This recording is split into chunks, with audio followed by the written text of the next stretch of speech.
Tout a commencé par le Big Bang. Et 15 milliards d'années plus tard, nous commençons tout juste à comprendre comment fonctionne réellement l'univers. Aujourd'hui, les chercheurs sont amenés à revoir totalement leur position sur les questions clés de l'existence. Pourquoi sommes-nous ici? D'où venons-nous? Existe-t-il d'autres formes de vie? Sommes-nous seuls au monde? Y a-t-il de la vie ailleurs qu'ici? Les chercheurs font des découvertes saisissantes. Les composantes de la vie même sont là, dans l'espace. Pour la première fois, nous voyons des astres en dehors de notre système solaire. Et cela nous conduit aux conclusions les plus inattendues. Nous sommes peut-être bien des étrangers sur notre propre planète. Nous sommes de la poussière d'étoiles. La voilà notre histoire cosmique. C'est un voyage au-delà de nos limites.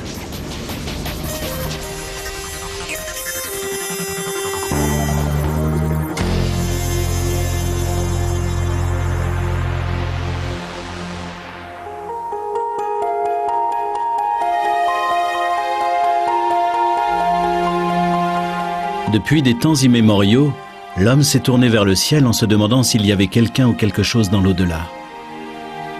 L'astronome Carl Sagan a un jour posé la question: quelle est la notion la plus effrayante, celle d'extraterrestres venus d'ailleurs ou celle de notre absolue solitude dans cet immense univers? Le docteur Eric Becklin, astrophysicien à l'UCLA, poursuit une quête fondamentale. Il recherche des signes de vie au-delà de notre planète. Si la vie existe sous une forme quelconque dans l'univers qui nous entoure, elle est bien difficile à identifier. D'après le docteur Becklin, ce sont les traces d'hydrogène et de carbone qu'il faut chercher, car ce sont les composants essentiels de toute forme de vie connue. Des scientifiques ont établi que le meilleur endroit à explorer, c'est au-delà du spectre visible, dans le monde de l'infrarouge, là où la vie est chaleur et où la chaleur est lumière.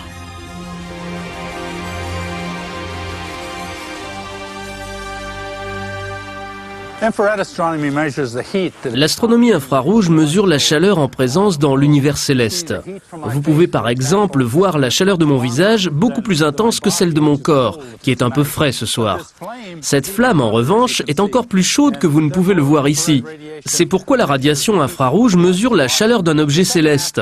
Un autre aspect de l'astronomie infrarouge, c'est qu'elle vous permet de mesurer les molécules caractéristiques présentes aussi bien dans l'espace que dans nos organismes. Le fait de voir ces molécules organiques est un indice de vie éventuelle dans l'univers.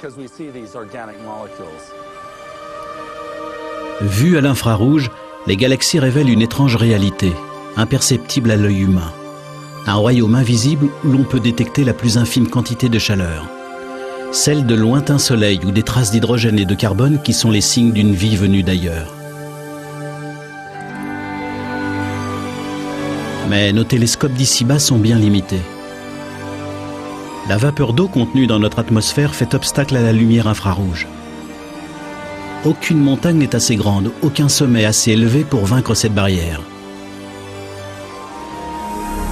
Le seul moyen de percevoir le monde caché de l'infrarouge, c'est de se placer au-delà des nuages pour l'observer.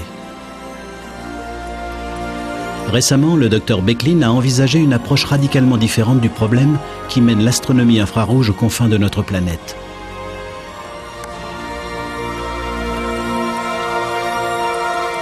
Mais c'est là une solution qui pousse le docteur Becklin lui-même dans ses derniers retranchements, car elle ravive des souvenirs obsédants.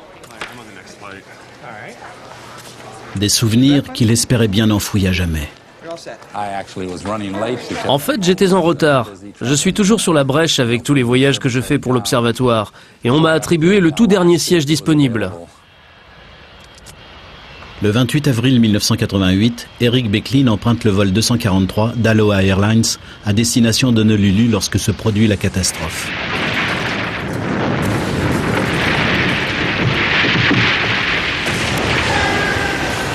Juste au-dessus de son siège, la carlingue commence à se déchirer. J'ai levé les yeux et j'ai tout de suite compris. J'ai essayé de mettre mon gilet de sauvetage, mais je n'y arrivais pas. Il a fallu que je me dise que j'étais un scientifique tout à fait capable de lire les instructions. Je gardais espoir, et je me disais que le pilote arriverait à nous poser. Plus le trou grandissait, moins j'y croyais. Mais on ne cesse jamais complètement d'espérer. Au-dessus de la cabine de première classe, on aperçoit maintenant le bleu du ciel. La décompression est terrifiante, le vacarme assourdissant, et l'équipage est obligé de communiquer par signes. L'avion est secoué dans tous les sens, mais après bien des difficultés, le pilote parvient à le poser en catastrophe. Il y a un mort et de nombreux blessés. Le docteur Becklin, lui, est sain et sauf. Quelle que soit la peur, je crois que le meilleur moyen de surmonter ce genre de choses, c'est de repartir immédiatement. Et voici qu'Eric Becklin s'apprête à monter à bord d'un autre appareil, offrant une étrange ressemblance avec celui du vol fatal, y compris le trou béant dans le fuselage. Si ce n'est que cette fois-ci, c'est fait exprès. En principe, les avions n'ont pas de trous, mais en fait, ils peuvent voler avec des ouvertures tout à fait considérables. Dans un hangar géant de Waco, au Texas, des ouvriers sont en train de modifier un 747 de la United Airlines pour qu'il puisse accueillir un passager peu ordinaire. Un télescope dernier cri qui risque bien de tout changer sur ce que nous savons de notre univers. C'est un observatoire stratosphérique pour astronomie infrarouge, baptisé SOFIA. À près de 13 000 mètres d'altitude, ce jet spécial va ouvrir son œil géant sur le ciel. Voici le plus grand télescope aéroporté du monde. On peut dire que c'est un très gros avion, un 747, dans lequel on a percé un grand trou et que cette cavité est destinée à recevoir un très gros télescope. Des questions? C'est un gros appareil, très cher. Regardez-le bien tous. Observez le pivot. Faites bien attention, s'il vous plaît. Les techniciens de l'aérospatiale relèvent le défi de remplacer 244 sièges par un télescope de 20 tonnes et 35 000 pièces entièrement nouvelles. Bloquez-le, purgez-le de nouveau. Surveillez l'indicateur avant qu'on touche le fond. C'est la modification la plus complexe jamais effectuée sur un avion commercial. Les mécaniciens ont fort à faire pour renforcer la structure interne d'un appareil dont le centre de gravité a complètement basculé. Tout est repensé et reconstruit de fond en comble, depuis la structure en acier jusqu'au circuit électrique. Il faut poser plus de 10 km de fil et 3 km de câbles en fibre optique. Un chef-d'œuvre d'ingénierie. Avec ses 2,50 m de diamètre, le miroir de SOFIA flottera sur film d'huile infiniment ténu, guidé par un système de gyroscope électronique chargé de maintenir le télescope sur sa cible. Comme ils survoleront les nuages, les chercheurs sentiront bien les turbulences, mais le télescope, lui, n'en souffrira pas. Et ce qu'il y a de mieux, c'est que tout ce système fonctionnera comme n'importe quel vol, décollant et atterrissant le même jour.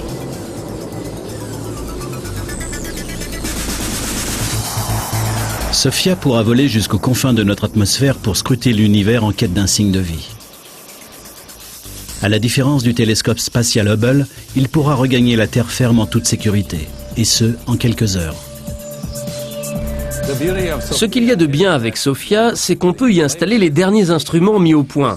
Et si quelque chose cloche, le télescope par exemple, on peut aller arranger ça dès le lendemain.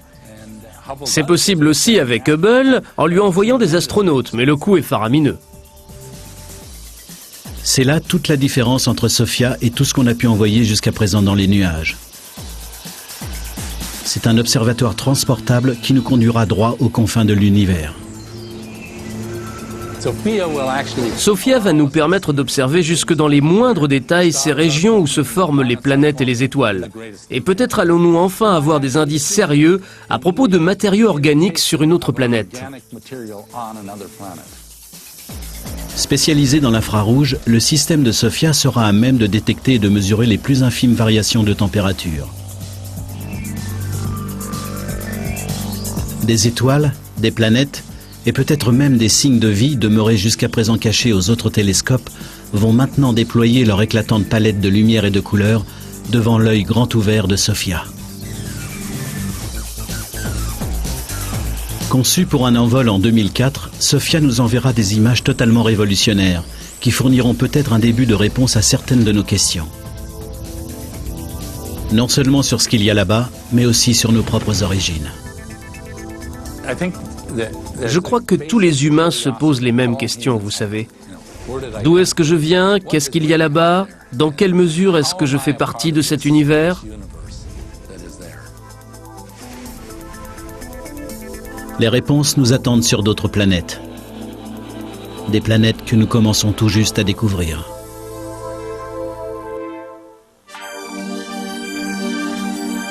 Le docteur Roger Angel, astrophysicien, veut savoir où sont-ils tous ces extraterrestres.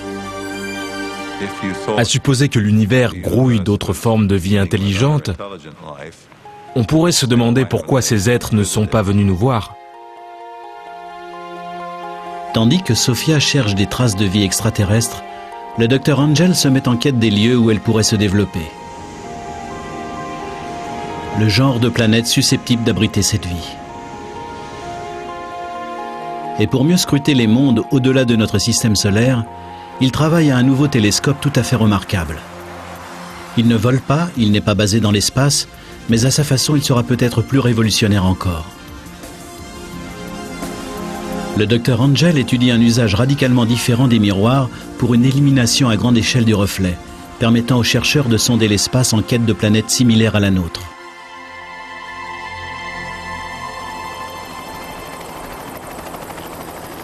Tout là-haut, dans le désert d'Arizona, le docteur Angel construit la plus grande paire de jumelles du monde, un double télescope de conception entièrement nouvelle.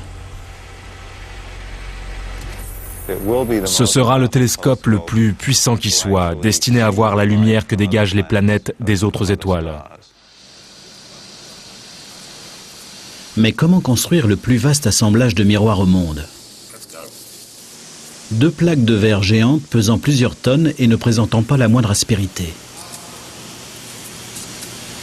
À l'université d'Arizona, le Dr Angel et une équipe du laboratoire Steward ont élaboré une solution de l'air spatial.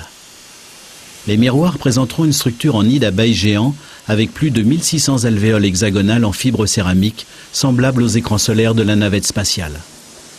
Des tonnes de verre borosilicate de haute qualité sont nettoyées et méticuleusement inspectées, puis soigneusement déposées sur le moule. Le futur miroir brille comme un diamant brut, tandis que l'on descend doucement le couvercle du four. Les éléments de chauffage sont allumés. La température s'élève à plus de 1100 degrés Celsius, la chaleur nécessaire à la transformation de ces tonnes de verre en une vitre géante. Chaque phase est assistée par ordinateur, et le responsable du four gère les ordinateurs et toute l'opération.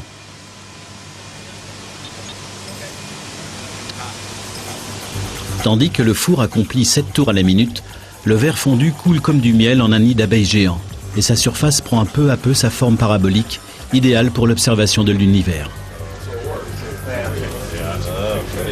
Joli. Après plus de 3 mois de lent refroidissement, les miroirs n'accusent pas moins de 18 tonnes sur la balance. Ce qui ne les empêche pas d'être nettement plus légers et résistants que des miroirs en verre massif. Ils produisent en outre une image de bien meilleure résolution. C'est un bienfait inattendu de cette structure en rayon de miel. Étant donné leur faible poids, ces miroirs refroidissent à la fraîcheur de la nuit. Les anciens miroirs en verre massif, eux, restituaient durant la nuit la chaleur accumulée et l'effet de convection altérait la qualité des images. Après des mois de fraisage, de polissage et de traitement anti-reflet, les miroirs de 8,50 m de diamètre sont bons pour le service. Chacun pourrait abriter 5 voitures garées de front et leur surface est si lisse que les variations sont de l'ordre de 25 nanomètres, soit nettement moins qu'un cheveu humain. De la précision chirurgicale à une échelle colossale.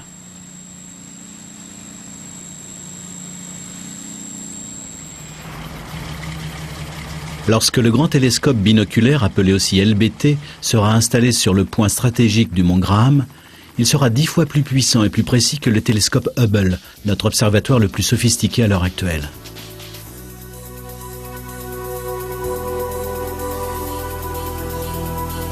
Mais ce n'est pas tout. Il sera affecté à une tâche bien particulière. En effet, une bonne 60aine de nouvelles planètes ont été découvertes au cours de ces dernières années. Mais on ne les a pas vraiment vues. Étant donné l'oscillation qu'elles impriment à l'étoile, nous savons que ces planètes sont là, mais personne ne les a encore vues. Et ce parce qu'il est extrêmement difficile de se débarrasser de cette lumière éblouissante à proximité immédiate de la planète.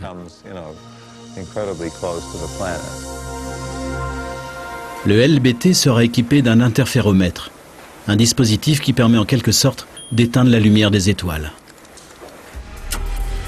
Les ondes lumineuses seront coupées en deux puis reconstituées en déphasées. Juste ce qu'il faut pour plonger l'étoile dans le noir et nous permettre de voir enfin les planètes voisines en direct. Un peu comme à travers de gigantesques lunettes de soleil. Si l'on peut isoler la lumière d'une planète comparable à la Terre en étudiant son spectre, on peut voir ce qui se trouve dans son atmosphère. On peut alors en déduire que si la planète a des océans et de l'oxygène, ce serait un sérieux indice de vie. On repère facilement l'oxygène. Il laisse derrière lui des signes révélateurs, véritables cicatrices à la surface de la planète. Au commencement, l'oxygène a été l'un des composants essentiels de l'atmosphère terrienne il y a quelques 2 milliards d'années, lorsqu'une sorte de limon verdâtre a recouvert la planète. À ce moment-là, la vie a complètement chamboulé l'atmosphère en l'emplissant d'oxygène. Car l'oxygène est un composant chimique extrêmement corrosif. Il oxyde tout. C'est ainsi que la vie a commencé par transformer radicalement les rochers sur Terre. C'est la vie qui a créé les somptueuses couleurs du Grand Canyon. En se penchant sur le spectre, on cherche à voir si pareilles choses sont arrivées à d'autres planètes, si elles ont été complètement investies, transformées par la vie. Cela se voit. Dans les années à venir, quand le LBT sera enfin terminé, il nous fera traverser l'univers pour nous montrer de façon plus claire et plus précise ce qu'il y a de l'autre côté.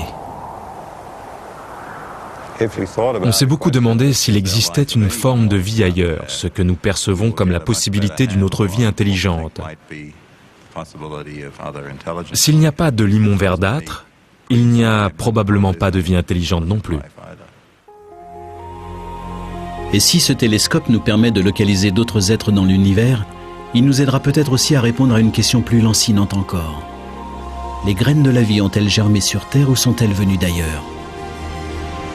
Chaque année, plus de 40 000 tonnes de débris, de météores et de comètes percutent l'atmosphère de la Terre. Serait-il possible que des chercheurs accèdent au secret de nos origines cachées dans la tête d'une comète ?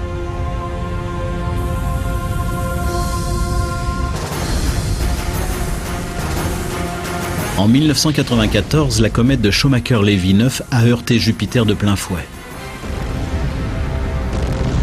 Elle a provoqué à la surface de la planète des explosions 600 fois plus violentes que ne l'aurait fait notre arsenal nucléaire tout entier. Certains chercheurs pensent aujourd'hui que des comètes pourraient bien avoir eu un effet générateur de vie sur notre planète en lui apportant de l'eau, des composés organiques et plus de 70 sortes d'acides aminés. Ces météorites ont-elles vraiment semé des graines de vie sur Terre ? Au laboratoire de propulsion à réaction à Pasadena, en Californie, le docteur Donald Brownlee est résolu à le savoir. Il est le principal investigateur de la mission la plus audacieuse de la NASA à ce jour. La sonde Stardust effectue un voyage de 7 ans aux confins de notre système solaire. Nous cherchons en fait à savoir pourquoi nous sommes ici et comment nous y sommes arrivés. La sonde Stardust va rejoindre une comète et recueillir de la poussière dans sa chevelure. Nous pensons qu'il s'agit en fait de poussière d'étoiles, c'est-à-dire de matériaux provenant d'autres étoiles qui, il y a 4,5 milliards d'années, ont donné naissance à des comètes. Décollage de la sonde Stardust, chargée de collecter des éléments sur la formation de notre système solaire. On dirait un largage réussi. Le moteur principal, l'étage s'est détaché et l'on assiste à l'allumage du deuxième étage. Allumage normal, avec régulateur d'oscillation. Tout semble parfait. Stardust se précipite à son rendez-vous avec la comète Will 2. Elle a pour mission de capter un échantillon de la chevelure de la comète et de le rapporter sur Terre en 2007. Depuis qu'en 1996, l'analyse d'une météorite provenant de Mars a révélé qu'elle contenait des traces de microbes, les chercheurs sont en quête d'indices supplémentaires. Ceci pourrait bien indiquer que la vie est effectivement venue à nous depuis d'autres points de la galaxie. Mais la météorite avait été contaminée en traversant l'atmosphère terrestre. Nous n'avons donc pas de réponse à notre question et le mystère reste entier à ce jour. La vie sur Terre a-t-elle commencé ici? Le Dr Brownlee ne le pense pas. La Terre ne présente pratiquement ni carbone ni eau. Si l'on considère la masse globale de la Terre, ces éléments indispensables à la vie n'existent que sous forme de traces. Alors d'où viennent-ils? Ils sont venus à nous d'au-delà du système solaire. C'est pourquoi nous pensons que ces éléments provenant de comètes sont en fait un matériau universel qui atterrit sur des planètes comme la Terre et y apporte des matériaux organiques, de l'eau et de l'azote. Et l'une des principales questions que nous nous posons est en fait de savoir ce que les comètes peuvent nous dire sur la formation de planètes comme la nôtre et dans quelle mesure elles sont porteuses de vie. À l'instar d'une boule de neige sale, la plupart des comètes sont généralement composées de glace mêlée de roches, de gaz gelés et de molécules organiques. Et l'une de ces comètes est approchée par Stardust. Cette sonde n'est guère plus grande qu'un bureau ordinaire. On pourrait la caser dans le coffre d'une voiture, mais sa mission est de taille. Car Stardust cherche la preuve irréfutable que c'est là-bas qu'a commencé toute vie sur Terre.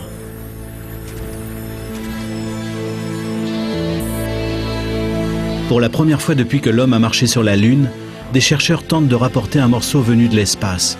Mais ce ne sera pas chose facile.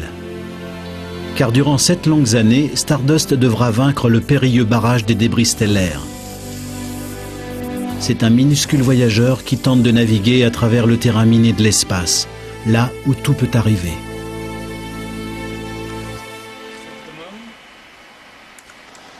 En novembre 2000, quelques mois seulement après avoir commencé sa mission, Stardust survole la Terre en vue d'une manœuvre d'assistance gravitationnelle destinée à propulser la sonde dans l'espace lorsque se produit le cauchemar. Stardust ne répond plus. Ce matin-là, Amy Wallen, membre de l'équipe, arrive de bonne heure à son travail et apprend la mauvaise nouvelle. Il y a rarement quelqu'un ici avant 7h30. Nous arrivons tous aux alentours de 8h. Quand je suis arrivé dans le hall, il y avait déjà du monde qui essayait de comprendre ce qui clochait. Au moment de la prise de contact prévue avec la sonde, nous n'avons pas obtenu de signal. Rien. Le vide. Plus le temps passait, plus on était inquiet. Ce que l'équipe ne savait pas, c'est qu'à la suite d'une violente éruption solaire, Stardust avait été heurté de plein fouet par une tempête de plasma. Cela faisait des années que Ray Newburn, qui dirige le service de la formation image, n'avait rien vu de tel. Cela faisait 11 ans que je n'avais pas vu d'éruption solaire de cette envergure. C'était vraiment quelque chose de colossal. Quand ce genre de phénomène se produit sur le Soleil, cela équivaut à l'explosion de milliards de bombes H. Submergé par une vague de protons à haute énergie, le système de navigation du vaisseau spatial est aveuglé. Incapable de s'orienter, Stardust se met en mode de sauvegarde et attend. Nous n'avions aucune idée de l'issue à envisager. Nous pouvions seulement constater que le patient était mal en point. Nous ne savions pas s'il allait survivre. Finalement, 24 heures plus tard, Stardust a envoyé un signal qui a été capté par Deep Space Network, le programme chargé d'écouter les sondes spatiales. C'est-à-dire 3 antennes géantes situées en des points stratégiques du globe afin que, quelle que soit la position de la Terre, l'une d'entre elles soit toujours dans le champ du vaisseau spatial. Au bout de 4 jours, Stardust s'est réinstallé et le contact est rétabli. Hé, Amy, regarde un peu ce truc-là, à l'écran. La sonde envoie des images illustrant ce qu'elle a subi. Un bombardement massif de radiation solaire. On assiste ici à l'inquiétant spectacle de millions de protons portés par la dernière rafale de vent solaire. Mais là, après avoir frôlé la catastrophe, Stardust est à nouveau opérationnel et vogue à travers le système solaire.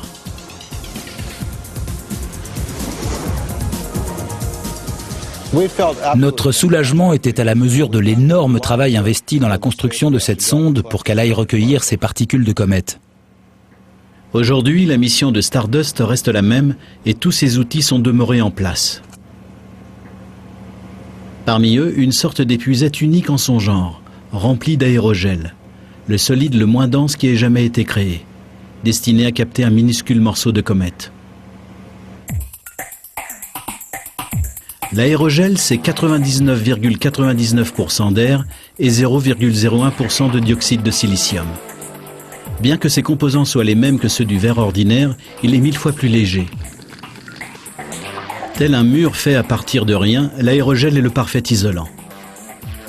à tel point qu'il a été utilisé pour la mission Rover sur Mars et la Station spatiale internationale. C'est un matériau absolument extraordinaire. Sa densité n'est que 10 fois supérieure à celle de l'air. Certains appellent ça de la fumée gelée. C'est une matière en fait très résistante pour son poids. Mais comme ça ne pèse pratiquement rien, il faut la manipuler avec beaucoup de précautions, sinon ça casse. C'est d'ailleurs parce qu'il est aussi friable que l'aérogel peut capter des particules. C'est pour ça qu'elles peuvent pénétrer cette matière. Et voilà, c'est ce qui devait arriver. Ce matériau est là et il n'y est déjà plus.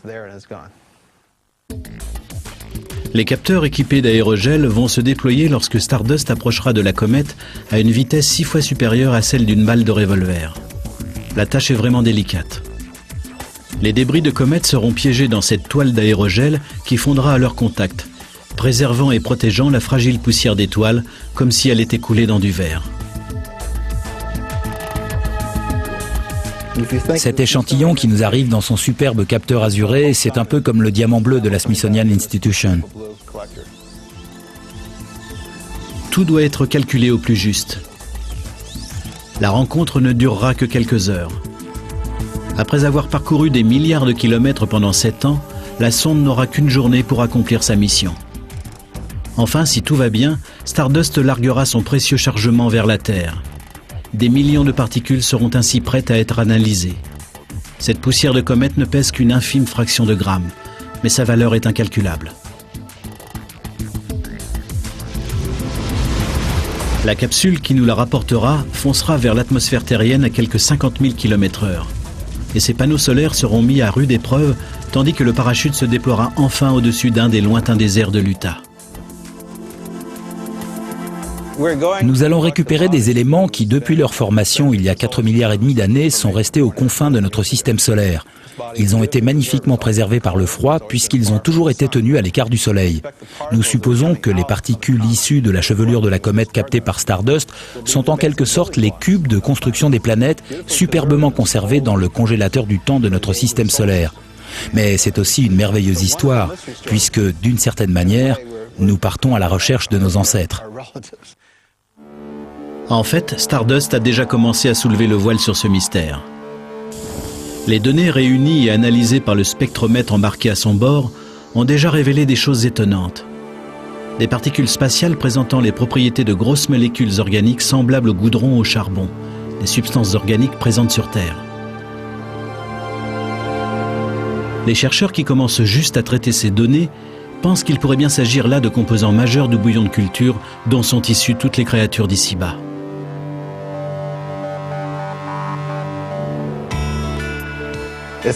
Nous sommes de la poussière d'étoiles.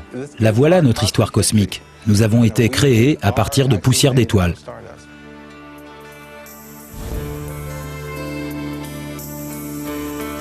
En 2007, lorsque le vaisseau spatial rentrera, le Dr Brownlee et son équipe espèrent trouver la preuve que des comètes porteuses de matériaux organiques pourraient fort bien s'être écrasées sur la Terre.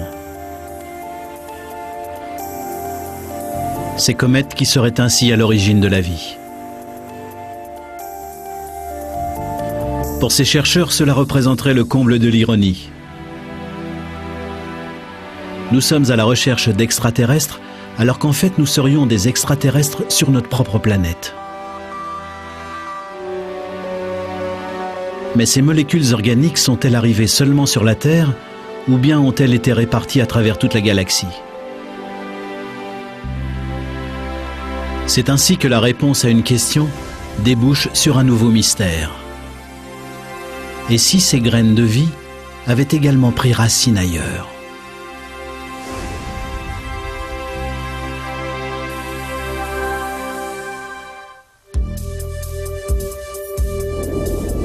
Où pourrions-nous trouver de la vie ailleurs dans notre système solaire? Pas sur les planètes comme on l'a cru jadis, mais peut-être sur leurs satellites. À environ 1 milliard de kilomètres de la Terre, Titan est la plus grande des 15 lunes de Saturne. Il est nimbé de brumes organiques.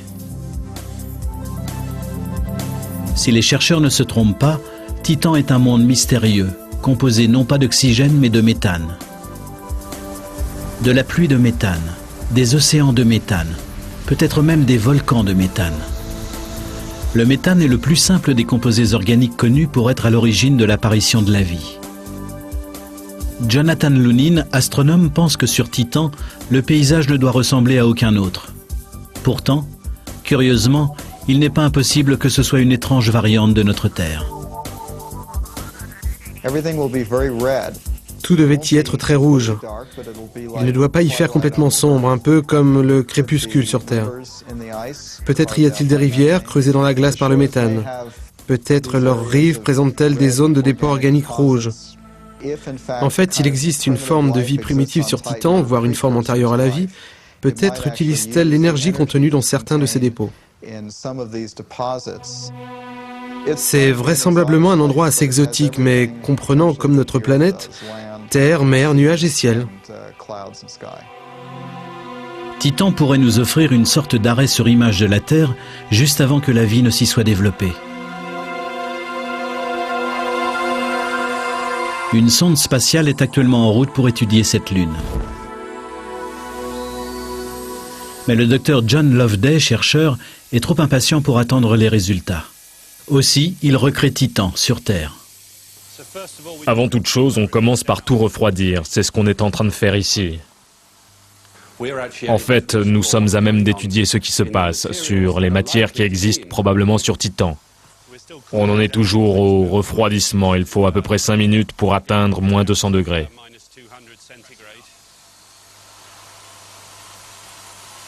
Il gèle du méthane avant de l'exposer aux pressions de notre planète. Son objectif est de recréer le cœur de glace de Titan pour l'analyser avec l'un des instruments les plus performants. Ici, en Angleterre, au laboratoire Rutherford Appleton, non loin d'Oxford, le docteur Loveday soumet le méthane gelé aux forces d'Isis, la plus grande machine à fragmenter les neutrons au monde. Un microscope atomique géant capable de dévoiler les secrets moléculaires. Le docteur Loveday place un échantillon de méthane gelé entre les mâchoires de diamant d'un étau géant. Dans ce réservoir, la pression est de... Puis il le soumet à une force de compression équivalent à 3 locomotives. 4 tonnes, 5 tonnes, 6 et 12 tonnes. Notre échantillon est maintenant chargé. Nous avons là une certaine pression. La pression au centre de Titan est de l'ordre de 30 à 50 000 atmosphères. Si l'on comprend ce qui se passe pour l'hydrate de méthane à pareille pression, cela nous renseignera sur la façon dont Titan a pu se former et sur le type de processus mis en œuvre en son centre lors de cette formation.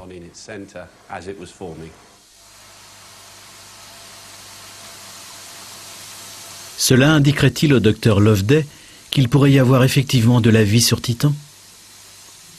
On n'en est pas là, mais ce n'est pas aussi simple que ça. Ici, sur Terre, des chercheurs ont découvert une espèce de ver qui se développe dans un environnement glacé au fond de la mer. Il fait partie d'une étrange chaîne alimentaire qui se nourrit de méthane. Sur Terre, de nombreux animaux, comme les termites, émettent de grandes quantités de méthane.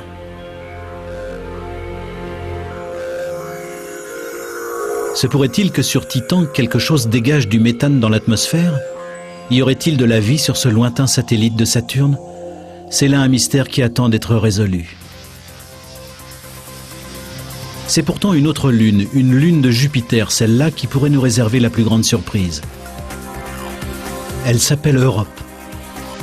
Les chercheurs pensent que sa calotte de glace recouvre de gigantesques océans. On considère ces océans, enfermés sous 150 km de glace, comme l'un des meilleurs indices de vie extraterrestre.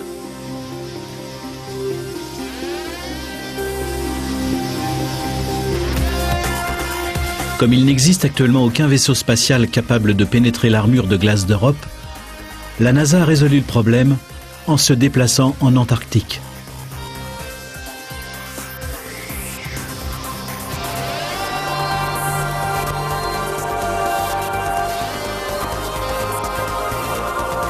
À 1000 km du pôle sud, au point le plus froid de la Terre, une équipe de chercheurs internationaux a établi des similitudes avec Europe.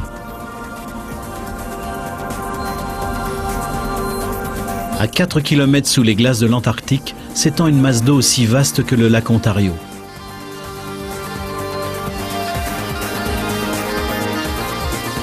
Les chercheurs pensent que ce lac, le lac Vostok, n'a pas vu la lumière du jour depuis que les premières baleines sont apparues dans l'océan. C'était il y a 35 à 40 millions d'années. Hermétiquement fermé par d'anciens glaciers, ce lac d'eau douce d'une longueur de quelques 250 km de long a trouvé le moyen de rester liquide sous la glace. Plus étonnant encore, Canan Ellis Evans, le microbiologiste gallois, pense que le lac Vostok pourrait recéler lui-même d'anciennes formes de vie, des créatures que l'homme n'a encore jamais vues.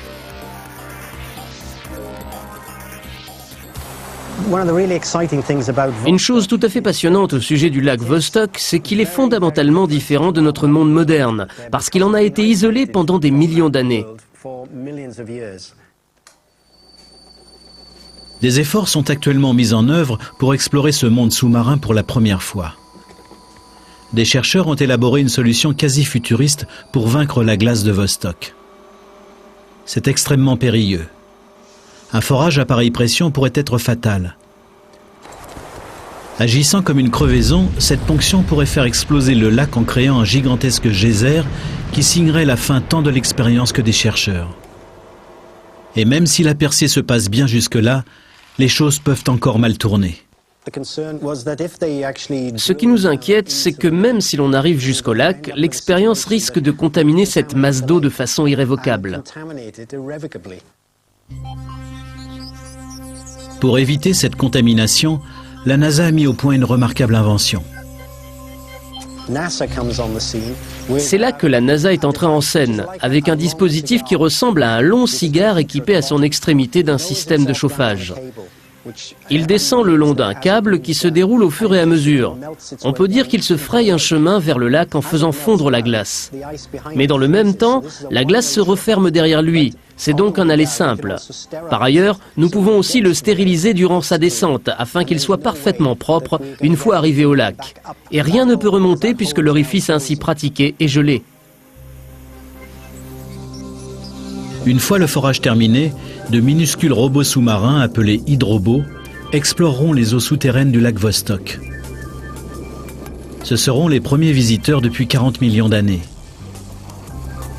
Ils prendront des mesures et procéderont à des expériences. Leurs caméras capteront des images de formes de vie aquatiques demeurées coupées du reste du monde. Si la vie peut se maintenir dans cet univers gelé, privé de lumière, est-ce là ce que nous pourrons trouver sous la surface glacée d'Europe, le satellite de Jupiter ?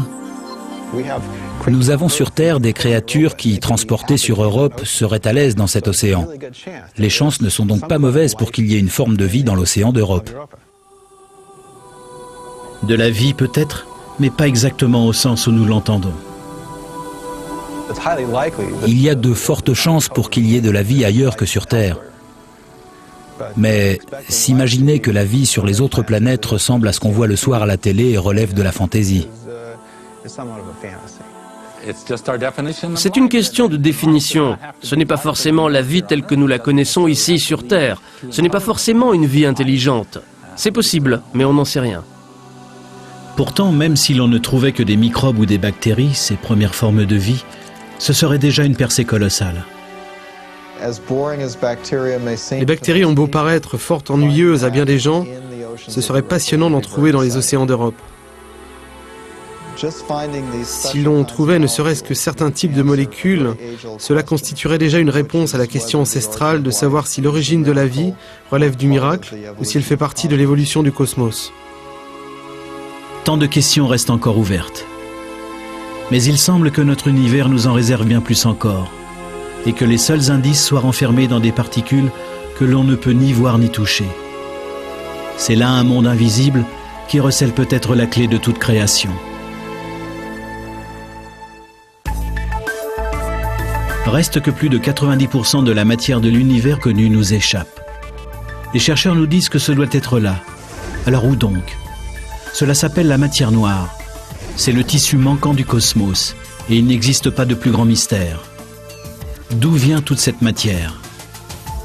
Peut-elle nous renseigner sur nos origines ? 2 expériences très élaborées apportent peut-être quelques réponses.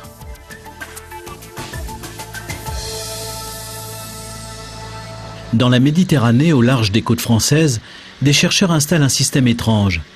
Un télescope électronique placé tout au fond de l'eau qui promet de nous révéler quelque chose d'impossible à voir. Les neutrinos, ces messagers issus des confins du cosmos. Les neutrinos sont les particules les plus abondantes qui soient. Il n'y a qu'un problème, c'est qu'ils sont pratiquement invisibles.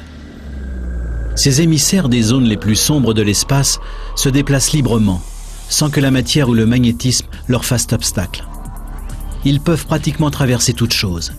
C'est pourquoi ils se déplacent toujours en ligne droite. Si les astronomes pouvaient les dépister, ils nous mèneraient droit à leurs invisibles origines, et peut-être même aux nôtres. Susan Cartwright, astrophysicienne, espère qu'en suivant la trace des neutrinos, nous finirons peut-être par résoudre le mystère de notre place dans l'univers. Vous et moi, nous ne sommes que des impuretés. Nous sommes des composants tout à fait mineurs. L'essentiel de l'univers est une chose que nous n'avons pas encore identifiée et que nous ne pouvons pas voir. Nous espérons que les neutrinos vont faire office de messagers depuis le cœur de ce processus et qu'ils vont nous dire ce qui se passe. Pour entreapercevoir ces particules chimériques, il nous faut regarder les choses de manière totalement différente. À l'instar de John Carr, le directeur du projet Antares. L'objectif du projet Antares est de voir des neutrinos venus de l'espace. Nous allons procéder à cette expérience en mer à une profondeur de 2500 mètres au large des côtes de Toulon.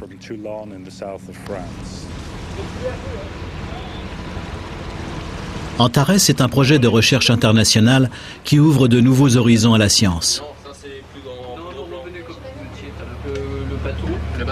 À 2,5 km sous la Méditerranée, un réseau de 900 photomultiplicateurs attachés à 10 câbles ayant chacun la longueur de 4 terrains de football formera bientôt une grille en 3 dimensions couvrant une vaste zone marine.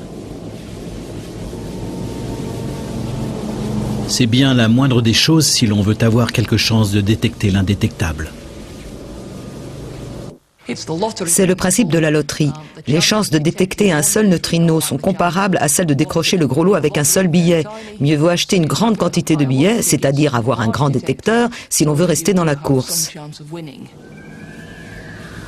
Pour mettre toutes les chances de notre côté, Antares est placé tout au fond de l'eau afin de le protéger des signaux parasites et des interférences indésirables. À la différence des autres télescopes, Antares ne regardera pas vers le haut mais vers le bas, traversant le fond de l'eau et la planète entière via le centre de la Terre, utilisant celle-ci comme un filtre à neutrinos.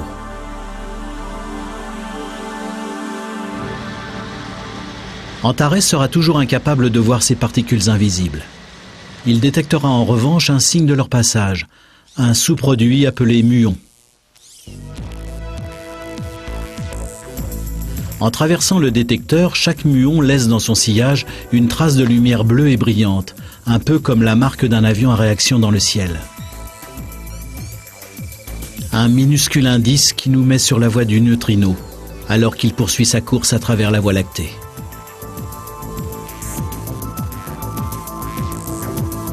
Mais il n'est jamais simple de suivre un neutrino à la trace. En février 1987, la Terre est touchée par la lumière que génère l'explosion d'une étoile située à 170 000 années-lumière. Jamais on n'avait vu chose pareille d'aussi près. Au cours de cette journée d'hiver, nous avons tous été traversés par des centaines de milliards de neutrinos. Mais sur ce déluge, seuls 19 neutrinos ont été détectés. Ce que les membres du projet Antares espèrent trouver, ce ne sont pas seulement des neutrinos venus d'étoiles ou de supernovas, mais aussi ceux venus apparemment de nulle part, la matière noire. C'est-à-dire l'immense réalité qui nous entoure, une réalité que l'on n'a jamais vue. Quand on étudie la cosmologie, il est extrêmement gênant de reconnaître qu'on n'a aucune idée sur 90% de ce qui compose l'univers. C'est un peu comme si un biologiste vous disait « Eh bien, j'étudie les poissons, mais j'ignore tout de 90% des espèces de poissons au monde. Je n'en étudie que 10%. » La spéculation des astronomes, c'est que les neutrinos nous conduisent à cette partie manquante de l'univers. En fait, il commence à penser que les neutrinos se sont mis en situation de constituer l'essentiel de la matière noire. Si c'est le cas, ils détiennent peut-être bien la clé de notre existence, de l'existence de toute chose. À quelques centaines de kilomètres plus au nord a lieu une autre expérience remarquable. Tout est résumé autour d'une gigantesque machine qui s'étend le long de la frontière de deux pays et qui coûte 5 milliards de dollars. Tout cela pour trouver une autre particule, le boson de Higgs. Certains disent qu'elle n'existe pas. D'autres que c'est le premier élément constitutif de l'univers. Ils disent que c'est la particule de Dieu.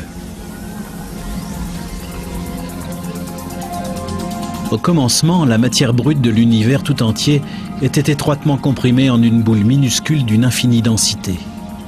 Puis, une formidable explosion d'énergie l'a fait éclater. C'est le Big Bang, le moment de la création, celui où tout ce qui a jamais été et tout ce qui ne sera jamais a explosé à travers le temps et l'espace. Mais certains chercheurs pensent que sans cette particule, l'univers serait resté de l'énergie pure, et rien, ni le Soleil ni la Terre, pas même les molécules ni quoi que ce soit d'autre, n'existerait en tant que matière. Ils pensent que la particule divine a transformé l'énergie en substance. Sans cela, aucun d'entre nous n'aurait de corps. Nous ne serions que de l'énergie, se déplaçant à la vitesse de la lumière. D'après la physicienne Felicitas Pos, une fois que nous aurons compris ce qu'est exactement cette particule mythique et comment elle fonctionne, nous commencerons à comprendre comment nous sommes arrivés ici. Jusqu'à présent, cette particule n'était qu'une théorie. Mais aujourd'hui, les chercheurs se sont mis en quête de la chose en question et s'en retournent à l'aube de la création pour la trouver. À 8 km de Genève, l'équipe internationale du CERN met au point l'expérience la plus audacieuse dans l'histoire de l'humanité.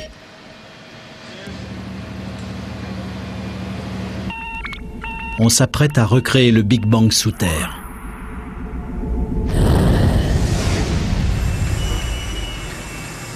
Un accélérateur de particules presque aussi vaste que l'île de Manhattan devrait bientôt venir à bout des mystères microscopiques de l'univers. Nous devrions arriver à recréer dans notre laboratoire les conditions telles qu'elles étaient, une fraction de seconde après le Big Bang. Avec ses aimants supraconducteurs, ce grand collisionneur de hadrons provoquera le choc de milliers de milliards de protons avec une violence 100 000 fois supérieure à celle du champ magnétique de la Terre. Et comme les faisceaux de particules tournent en sens opposé à la vitesse de la lumière, ils vont entrer en collision en produisant une averse de particules subatomiques. L'énergie de cet impact avoisine la force du Big Bang originel.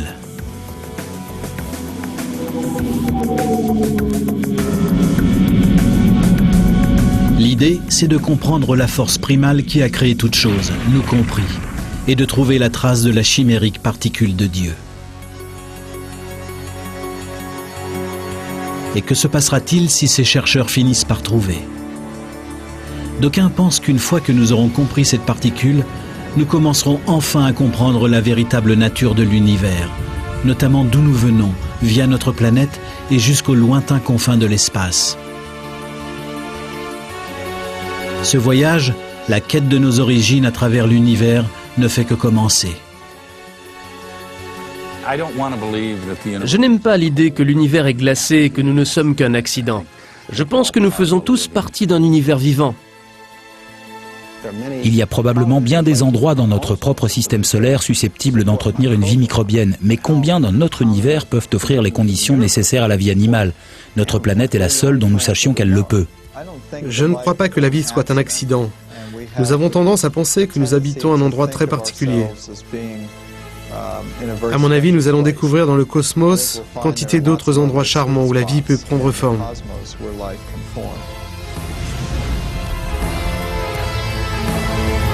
Il fut un temps où nous ne faisions qu'un. Et plus la science nous fait progresser, plus nous approchons de cette découverte. Peut-être nos origines ne sont-elles pas si étranges que cela.